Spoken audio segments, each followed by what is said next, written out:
Hi there, trader. This is the weekly recap of the Forex market brought to you by Admiral Markets. My name is Chris, and today's focus is on the US dollar. We saw some interesting developments last week, and we're going to take a look at these four currency pairs. First of all, be aware that this is shown to a global audience but may not be suitable for everyone. Take a look at admiralmarketsglobal.com, select your country of residence, and contact an appropriate entity.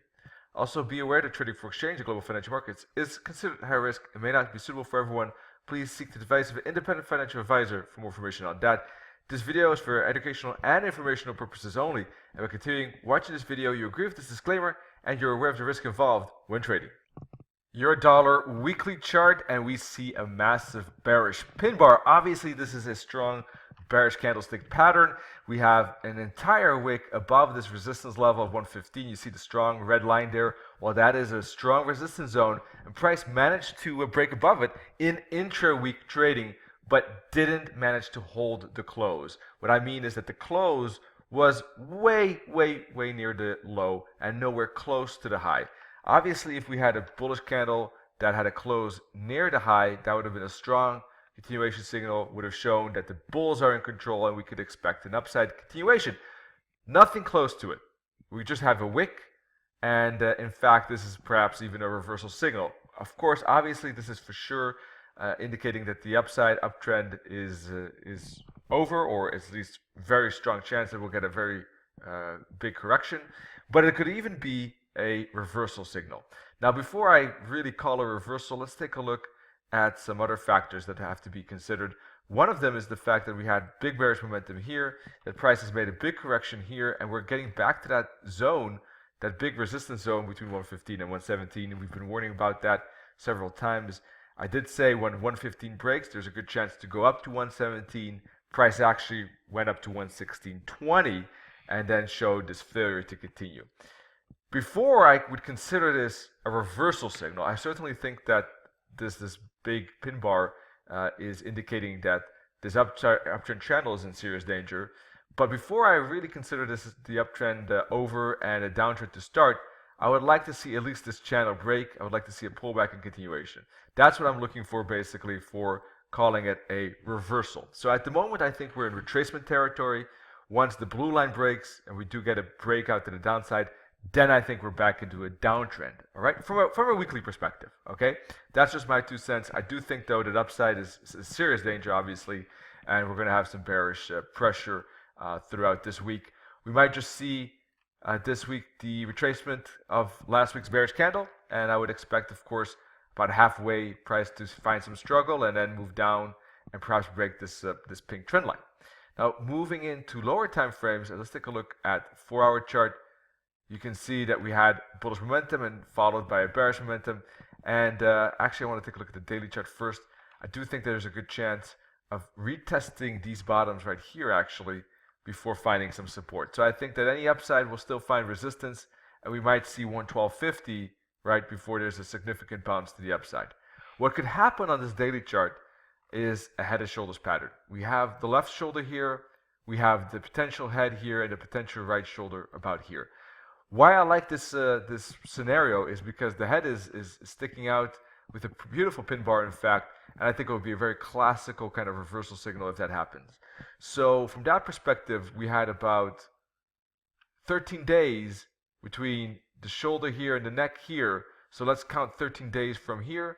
About 2 weeks from now, perhaps the right shoulder could be formed. That's just, of course, an estimate based on the left shoulder. So it could be a bit less, it could be a bit more, but obviously I think that this would be a pretty interesting pattern. So what I'm expecting is this week for price to retrace last week's candle, then find resistance, fall to 112.15, find a bouncing spot, and then find a right shoulder basically resistance and make that downside from there. So this is the pattern I'm expecting on the euro dollar. We're going to take a look at the other currency pairs in just a second. Wanted to let you know, of course, of the deposit bonus campaign. Basically, you have April and May to capitalize on this unique offer. Take a look at admiralmarkets.com and take a look at the details, and you can have the opportunity to get up to 50% deposit bonus. Also, be aware we got a great lineup of webinars. We have weekly FX recap with Nenet's trade ideas, his expert opinion on Heikinashi, multiple time frame, take profits, I think. And live trading, of course, Tuesday, Wednesday morning with myself. We're going to take a look at patterns. We're going to take a look at waves and Fibonacci. And Thursday, the fundamental outlook for the remainder of 2016. Nennet and I discussed that together. Remainder of the currency pairs, pound USD weekly chart.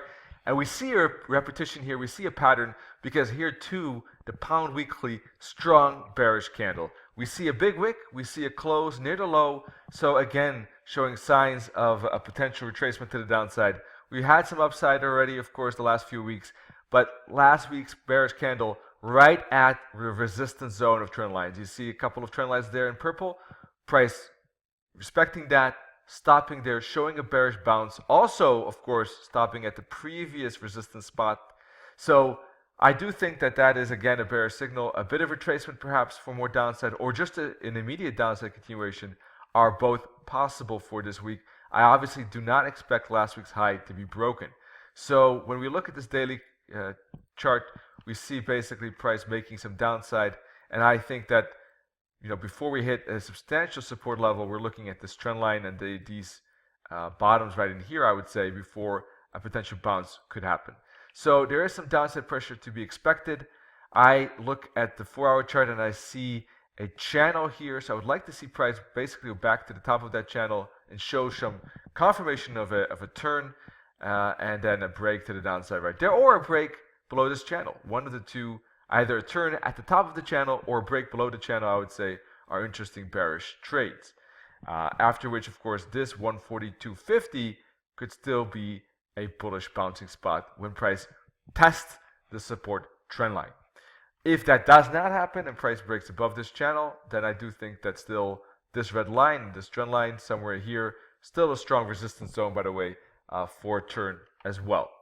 Looking at the dollar yen, I see, of course, last week a bullish pin bar. Here, $2 reacting to support the 38.2 fib, basically being the stopping spot here. And I do think that this has been a fib that has been a long time in my vision, even when price was showing the first signs of reversal up in here. When 5 waves were completed, I thought that that would be one of the targets. The other one being the 23.6. Once price broke below that, we had a clear path to the 38.2 fib, and we might, who knows, even break down to the 50. But for that to happen, basically I would like to see price make a bit of retracement, show a turn, and price would have to break obviously below this bottom and the 38.2 fib before we can get that extension to the 50. So at the moment though, I'm expecting a bit of a bounce, and I'm expecting price to retest this resistance zone around 111, 112. If price manages to break above it, we'll probably an uptrend. If it respects that resistance zone, then maybe we can continue with that downtrend down to the 50. That's an important zone, but I would like to see, first of all, actually I expect the bounce to that zone, right? I expect the bounce or rally to that resistance level. So from that perspective, you can see a bit of a small triangle on the daily chart and the 4-hour chart. You can see that a bit better. So I'm expecting a break here and a continuation of that to retest this resistance zone. At minimum, I would expect this bit of ABC zigzag, right? Let's put that fib on. The first leg here, this first swing high, swing low. It does not seem to be. There we go. So at minimum, I would expect price to get up to the minus 61.8 target. But if it accelerates, it could obviously get even up to these targets. All right, so that's what I'm expecting. I think that could be an interesting trade. What I'm looking for perhaps is a 4-hour chart or even a daily chart to show a good candle close near the high to indicate a good breakout of this 4-hour chart. You can see already the attempt to do that. You can see the bullish momentum already at this moment in the dollar yen, but let's see if it has the continuation. One way to measure that is, of course, looking at candles. Last but not least, the Aussie showing a strong bearish momentum. Now, of course, we've seen the same on the euro dollar, the pound dollar. We see dollar strength, and the same holds true for the Aussie. We were already talking last week about the fact that if price breaks these support levels, that there could be a breakout to the downside, and that indeed happened. We saw a pretty strong bearish candle last week, and we said that the targets for that breakout are these green levels. Now price did indeed reach 2 out of 3. We haven't reached the lower one, but if you look at the close of last week's candle, was very near the low, so I think that that could still happen this week. Obviously, this support level has been broken. This level is not broken yet, but I think that considering last week's strong close, we can take it away. And I think that basically the same scenario. We had a rising wedge here, a pattern of reversal, and price is indeed doing that. What I'm looking for basically is just a simple retracement, maybe halfway to 75 before we continue lower. That would be great. Retracement, I think. Let's take a look at lower time frames. You can see the breakout here a bit better. And I think that if we look at the 4-hour chart, just a retracement back to this level here in maybe a zigzag like this, right? Back to resistance for a continuation might make sense. We can move the fib because we already reached the target, right? So let's just put the fib on the entire swing high, swing low to make it easy, like this. And, well, the fibs would only really correspond to maybe the 23.6. That's a shallow fib, though, right? So let me use this swing high, swing low. No, that's still shallow. Okay, anyhow, I still think that this is a strong zone, 38.2, 23.6 fib. But if you do get a if you do get a rally of the entire swing high, swing low, then we have to also be aware that these fibs can be important. So let's take a look again on the weekly chart, or daily chart, I should say, maybe. Yeah, there we go. And let's see. Yeah, any of these fibs, I would say, could be a strong, resistance spot and turning spot. So I'm going to take a look at how the 1-hour chart really responds. If we're going to get a strong first move like this, that would say a lot, because then in that case, price is probably going to get up to here.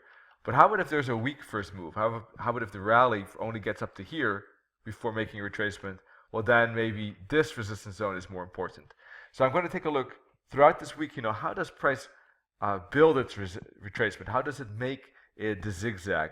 That will give me information about which resistance zone will be more important, higher fibs or lower fibs. All right, thank you for joining. That was the weekly recap. Of course, we have more webinars and, of course, analysis on a daily basis at admiralmarkets.com. You can find out also through social media, and wish you all great trading. Cheers.